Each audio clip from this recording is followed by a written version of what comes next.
জি বলেন। বলবো? আমার নাম আয়েশা। আমার বাসা হচ্ছে ঢাকায়।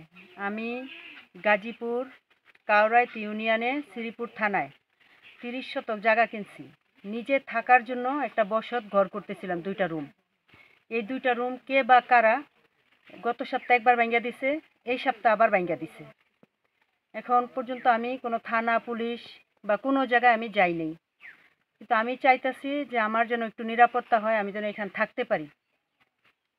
আচ্ছা, আপনার কি পরিমাণ ক্ষতি হয়েছে এই দুইবারে যে আমার ভাঙছে? আসলে অনেকটাই ক্ষতি হয়েছে, কিন্তু পরিমাণটা এখনো বলতে পারতাছি না। আচ্ছা, অনেকটুকুই ক্ষতি হয়েছে। আপনি যে এইখানে জায়গা ক্রয় করছেন, আপনার কারোর সাথে কোনো বিরোধ আছে? না না, কারোর সাথে আমার কোনো বিরোধ নাই। আপনি কি জানেন যে কে বা কারা এটা ভাঙছে ওইরকম? না, এটা আমি জানি না, কিন্তু অনেকেই এলাকার মধ্যে বলতেছে এলাকার পোলাপানরাই করে। এখন আপনি কি চাচ্ছেন?